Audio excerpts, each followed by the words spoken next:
bakit na ako dito dahil ito ay mayroong freelance daw sa mga OFW. So nandito po sa taas ang OFW lunch. So pupuntahan natin mga kabayan.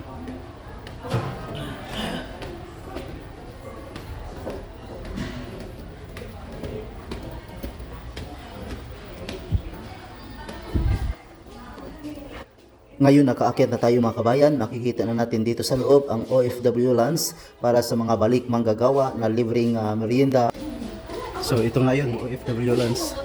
Ngayon nasa loob na tayo at atin ang ma-experience ang OFW lunch na libreng merienda o libreng pagkain bago tayo mag-flight. At ang maganda dito, ang makapunta lang dito ay yung may time pa talaga na mahaba ang waiting nila sa kanilang flight. So ngayon papasok na tayo sa loob para matikman na natin ang kanilang food dito sa loob na free para sa mga balik manggagawa. Good morning, sir. Sir, pasulat na po. Pagkatapos magsulat ng complete pangalan ng OFW ay papasok na dito sa loob na kung saan nandito nakalagay ang gusto nating matikman o ma-experience ang kanilang free OFW lunch. Kaya makikita natin ang ating mga kapwa kabayan na nandito nakaupo, nag-relax na habang sila ay kumakain na ng kanilang merienda dito sa OFW lunch para sa mga balik manggagawa.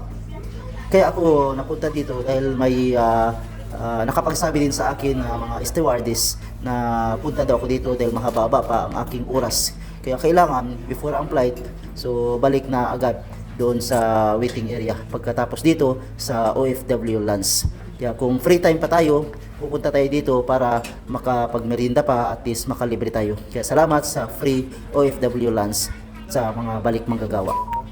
Una kong kinuha ay coffee muna. So, kape muna ang aking unang tikman dito sa OFW lunch dahil para magising, para hindi atukin habang hinintay ang flight. Ayan, ito po yung coffee nila. So, coffee powder po ito. So, maglagay lang tayo ng depende sa dami ng ating coffee na kaya. No? So, kung coffee lover ka, so depende na lang sa dami ng kape na iyong ilalagay sa iyong baso. At ang katabi dito ay mayroon ding water. Pagkatapos gusto mo uminom ng tubig, may water din dito sa tabi ng coffee. So yan, kompleto dito, may coffee, may water. Ayan po. So timplahan ko na ang aking coffee, kunting asukal lang dahil dahit po ako kunwari. Ayan, so maganda po, no? So makapag-coffee na tayo, makapag-merienda na tayo habang naghintay tayo sa ating flight kung mahaba-haba pa ang ating oras. So ito yung juice ay temporary close po siya dahil baka nagkaroon ng problema ang machine. Okay po, so ngayon ang next kong kukunin, ito nga po yung lugaw o guto. Yan, ito yung guto Saudi Riyadh. Yan po, tamang-tama ang guto na to kung saan tayo patungo. Kaya may guto dito. So saan lugar man tayo pupunta, so nandito ang guto na lugaw, no? Matitikman din natin dito sa OFW lunch. At nilagyan ko na nga ng itlog at ito naman yung isa, ito po yung garlic powder or garlic garlic fry po ito, no? So tamang-tama po. So talagang masarap po ang kanilang merienda dito na ating masusubukan dito sa OFW lunch mga kabayan. Kaya sa mga makapag-experience dito, nakapag-experience na, mag-comment na lang kayo, no? So sa video kong ito, kung kayo ay nakapanood dito, kung na-experience na rin dito sa loob.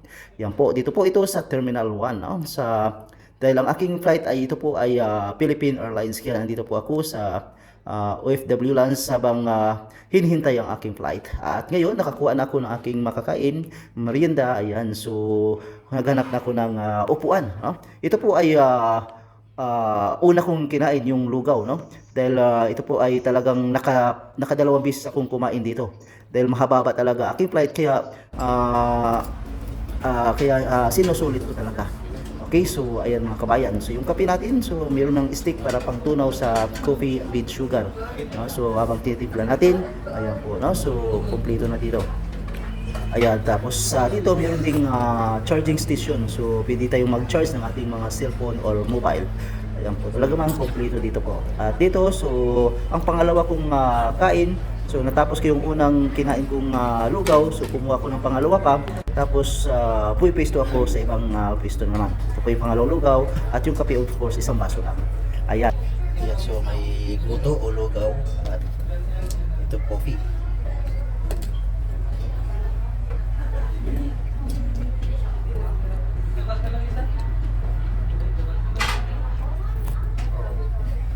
Pagkatapos nating kumain or mag-coffee, dito naman ang lagayan ng mga basurahan. Kaya dito, sarili natin mismo ang magtapon.